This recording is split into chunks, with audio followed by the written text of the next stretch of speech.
So, Scarf got a personal trainer. Welcome, friends. LostScarf here, and it's time for the vlog. And it'll be a quick one because I'm hungry. So first up, channel stuff real quick out of the way. Resident Evil 2, that LP's coming, and we're gonna start Claire into Leon, and I'm liking it a lot. We've already done 2 hours of the game. It's good. It's good. It's good.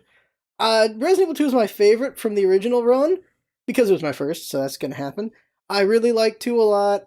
It's interesting seeing things that are similar but different in this remake, and it's pretty good. Like, Resident Evil 7's mechanics were good, and them using it in this is pretty good.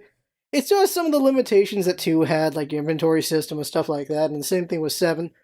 But it's better. It's definitely better. I like it a lot, and I'm enjoying it. It feels, I don't know, it kind of feels on rails in a way, which is a good thing, because the problem with the originals were you just get lost and you're just stuck. Like, you're spending hours, there's wasted hours of your time just not knowing where to go. So the map is really good, the inventory system, just how they change some things. It feels better, it just feels better. That's just the best I can put there. I need to articulate better, but it's good. Resident Evil 2 is good, and I'm loving this LP already, so I can't wait for y'all to see it. I'm excited because I really do enjoy Resident Evil, and I'm happy with where 2 is going right now. It's interesting how they look. Like, I know Claire, like, and Leon, especially Leon, has had so many runs of his look, and all you got is, like, the box art and everything. So, because the box art is so different from the original to this one, as far as what Claire looks like, she just looks like, I don't know, she just looks younger, college-age girl and all that stuff. It's interesting, her look, and Leon as well. He just looks like he's a younger boy band kind of guy now. So it's interesting just how they've changed their looks again. Same thing for Chris. Chris has had his look changed a few times. By the way, my favorite thing is Resident Evil 6, the gif of original Chris eating the steak, when you have Chris and 6 eating a steak. That is my favorite Resident Evil gif of all time. There's not a lot of them, but that's my favorite one. Other channel stuff, Ravnica Allegiance on the side channel. We will have Shadow War on the side channel eventually after the Super Bowl, because right now I'm going to be busy with the Super Bowl, so that's getting in the way. We're doing hardcores and Scarf plays and maybe some one-shots before we move on to Layton. Just get some of those out of the way, and then we'll move on to Layton again. Trying to do indies again, but oh my god, I did like 5 indies, and only 1 was good. That's why I stopped doing indies. I hate how much of a dredge in the deep, trashy ocean it is to find the good stuff, and it's very frustrating. And yeah, it's also interesting is the debate between indie developers right now. There's the indie developers who have made it, like Mike Bithell. He's like, people have been doomsaying indies forever, and that's his run on it. He's like, they've been doomsaying indies forever, but look at me, I'm successful. I'm doing pretty good. I know other ones. Well, you have other indie developers who have developed some games, and they've never had a big success like he has, and they're like, it's always been rough, and it's going to get rougher, and we might really have an indie-pocalypse. That's how they're saying things. So it's interesting just seeing different levels of indie arguing over where indie is right now, and I just feel like it is getting worse and worse and worse, because I've played hundreds of indies, and it's just getting worse and worse and worse. Like, the volume, like the ratio of good to bad is just, like, this was the ratio back in the day. Like, there was a good amount of good stuff and bad stuff, and it's gotten worse, in my opinion. It just has, because more and more people are developing. Either people were just trying to get better, but they sold their game anyway. People who are just cynically just putting crap out there. And people who are generally trying, but they're not very good. And they're the ones that break my heart the most, because I've run into so many developers where they put this out there, they've put in years into this thing, and it's not very good. And it's like, I'm like, well, I hope you keep trying, but I hope you didn't put your life on this. But some have. And it's very unfortunate. And it's a depressing business. It's a depressing business. It really is. Anything else with the channel? I think that's it. We finished World of Light. We're going to keep going with classics and trying to... I want to 100% the game as best I can, so I'm still going to try to do that. Not all it's going to be on cam. Like, the Spirit Board's not going to be on cam because it's just too much to do. And some online will not be on cam because obviously it's just Some of the achievements are just play a lot of the game. That's it. Some of them are do a feat, and those would be more interesting to put on camera. Other things just play the game a lot, and so those don't need to be on camera unless they just happen to be on camera at the time. So that's the 3 tracks right now. Our Resident Evil 2 is 1 track, hardcore indie stuff into Layton eventually, and then we're still doing Smash for who knows how long. We're gonna be doing Smash for a while because I just like Smash. Saturday Night Amiibo fights is still gonna happen. We will have one this Saturday, but the next Saturday we will not because I'll be in Vegas for the Super Bowl. Stream schedule, we'll get into that a little bit because the other part. So now let's talk about Scarf having a personal trainer. We're gonna talk about that, and then some philosophy, and then how that affects the channel.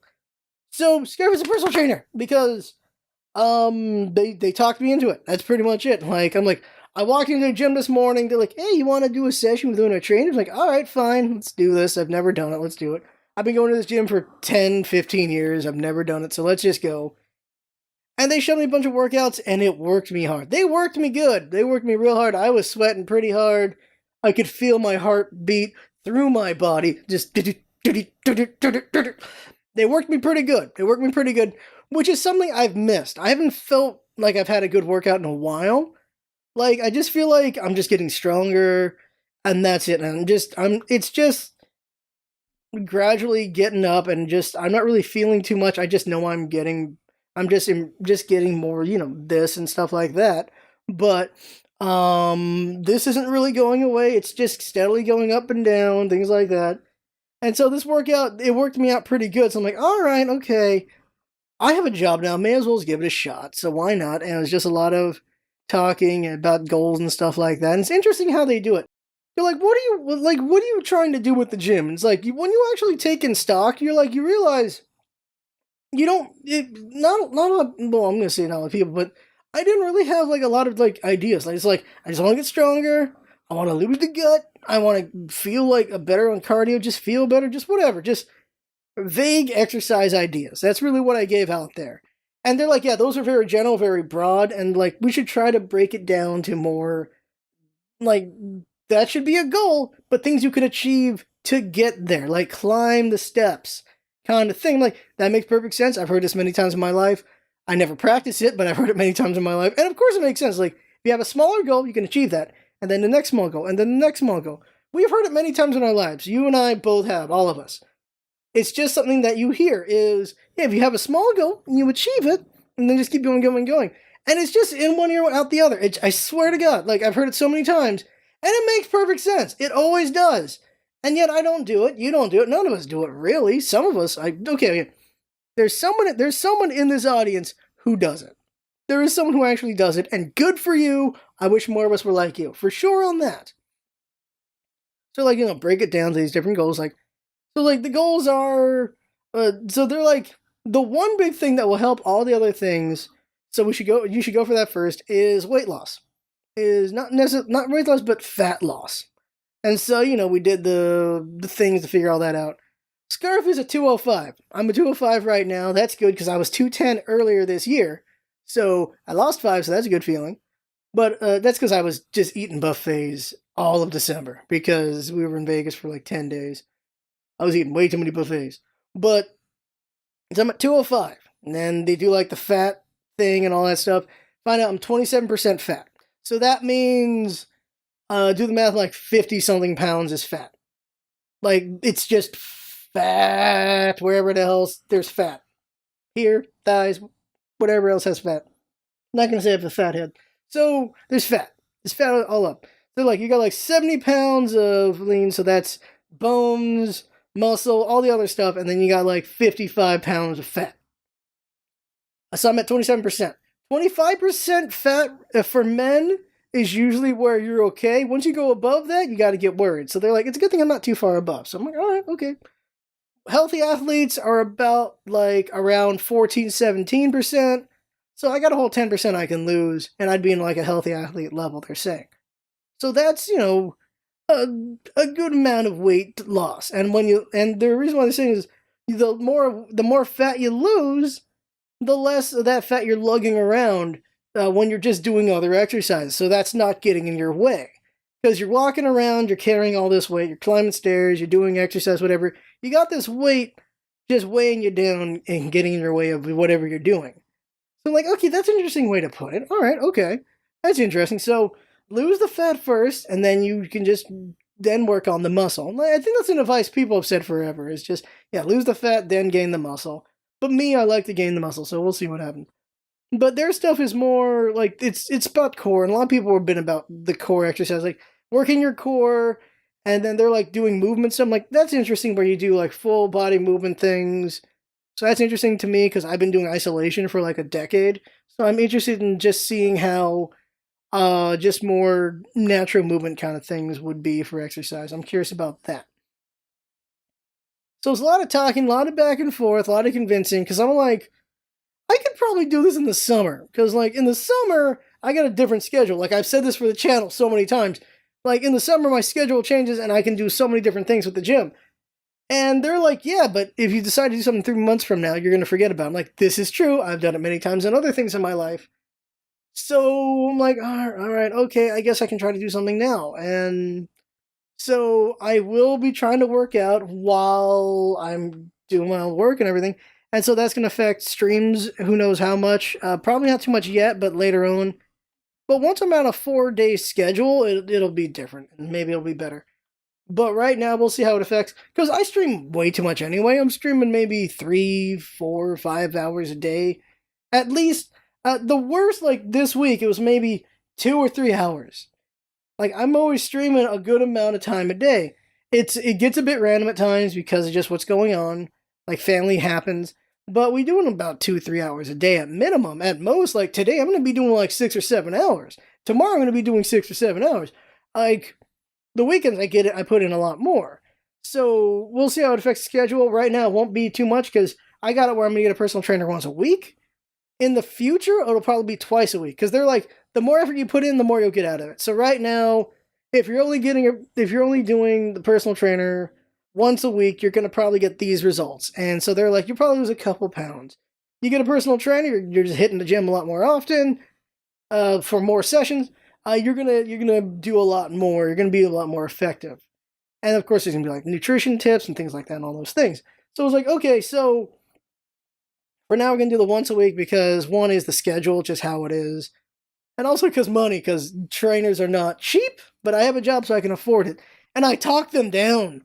I talked them down about 25% of what they were asking, so that's pretty good. Because I just don't have money here, you know. It's a back and forth because they want to get any money they can out of you, but they also want to make it worth their time. So back and forth, the haggling happens whether you mean to or not. And so haggling happens, so I got a pretty good deal. I'm happy about that. And yeah, so personal trainer in February. And so we'll see how that affects things and whatnot. Yeah. And that's how that affects the channel as well. If anything, it should improve things, because there's times when I'm just dicking around. Then again, you need to dick around. You need to mess around at times so that, you know, you're just resting. You're not just always working all the time, because burnout culture is huge. It's a real thing for all of us. And so, like, in this day and age, burnout culture is just so big, whether we like it or not. And it comes from multiple reasons, like trying to prove ourselves to the older generation because the older generation hates us. Trying to just, because we're trying not to die, because we need insurance, and we need to live, and we need to eat, and we need to somehow stay alive. That's also burnouts happening there. Someone's trying to live the dream, and it just takes a lot of effort, and we're burning out on that. Life is just hitting us hard. It's hitting us fast, and that's just what happens. And so you need to have those times where you're just breaking. But right now, I'm going to be burning all cylinders a little bit, and hopefully we'll be okay. We'll be all right, because I'm feeling stronger than ever as far as the channel goes. I'm really enjoying the LPs. I'm really enjoying the streaming. Like, I'm having a lot of fun with Magic. I'm having a lot of fun with Resident Evil. I'm having a lot of fun with just doing everything. I feel like I'm giving it a lot more into the voice LPs. I feel like I'm just giving more, and I'm happy about that. The only part that's hurting me is the indies, because that part just makes me so depressed. So depressed. I wish it was a better place for them. I really do. It's just not so great. So last part, philosophy. Philosophicalness. Philosophy. That's the word. the way they were putting it was this with workout, and that is, you have the what you want, how you're going to achieve it, and what do you need to do. And the way they're putting it is 2 inputs, 1 output. So you put in, what do you want? So like, okay, well, I want to lose weight. Okay, so how are you going to do that? Well, we're going to work out, work on nutrition, things like that. That's the how. Like how we're going to pull that off. And what we're going to do, and this is the output, is the things you need to do to make those hows happen. So it was like, well, if you want to work on nutrition, and then here's the things you're going to do. You're going to either, eat in this certain way and whatever that. And also you're going to work out at these times. These are going to be the exercise you do and how much you do and all that stuff. So that's it. So what do you want? How are you going to do it? And what are you going to do for it? Like, those are the 3 things. Like, that is an interesting philosophy there. You can apply that to anything for tasking. You really can. Like, for the channel, I've been really bad with the podcast. So, what do I want for the podcast? Like, what do I want for the Kirby podcast? Well, I want people to like it. But what do I want right now? So, okay, what do I want? I want, of course, as many people as possible to know about the podcast. Well, how am I going to do it? Well, the ways to do it would be setting up the Kirby Dreamcast Twitter, which we have. And, well, okay, the first step would be get a podcast hosting, and that was Podbean. That's Podbean. Other ones would be getting it in other places. That'd be like SoundCloud, that'd be Stitcher, that'd be iPhone, iTunes, all these places, getting all those places. That's how you get it more popular, is going to all these places and putting it there. What do you got to do it? And that'd be like signing up to all these things. Other things to get this spread around would be, of course, Twitter, so social media. So that'd be good on Twitter, they'd be getting on the other places. I work on that as well. Facebook, I'm really iffy on Facebook though. But put herself on those things. So I got the Twitter for Kirby's Dreamcast. And so I got that, but if I want to make it better, I need to get a bot on it, and I haven't really worked on the bot. So how do I make the Twitter better? Well, one way is to get a bot. So what do I got to do for that? Well, learn how to make a damn bot for Twitter. That's one, or pay somebody, which I'm paying everybody for everything apparently. But that's another thing to do right there. And that will help make the podcast better. And like, of course, also improving on how we present and how we talk, and my scripting and all that stuff makes it better as well. And that's for the Kirby's Dreamcast. That's that. For the YouTube, the big goal this year is let's just get to 11,000 subs already, for God's sake. And that is, of course, again, advertising, spreading the YouTube around, getting people to hear about it and talk about it, or at least see it and see if they like it or not. And so how am I going to do that? And that's going to be like, well, just advertising myself, trying to get into subreddits or whatever the hell, and just getting more people to talk about it. Now, what am I going to do that? And that would be, well, posting and such and such. So it's an interesting just kind of shortcut on what you need to do. This shortcut on tasking. Really what it is, a shortcut on tasking. Interesting way to think about it, I really think. It's just like, what do you want? How are you going to do it? And what do you got to do that? So it's very interesting. And just thinking about that, that's an interesting way to do it. I keep saying interesting. I need to increase my vocabulary, apparently. Yeah, that's the vlog this week. Very, very, I'm going to say interesting again week, vlog. We'll see what a personal trainer does. I hope it improves things. And I hope it motivates me to do other things better. Because I really need to work on advertising. That is just something that me and Jinx are bad at, because we're so shy. We really are. Like, I'm talking to a vlog, but we are shy people, so it's something to work on. So that right there is the vlog. I had fun talking. Hope you have fun watching and listening, and that's what it's all about, isn't it? Having fun. Like, come by and see you next time.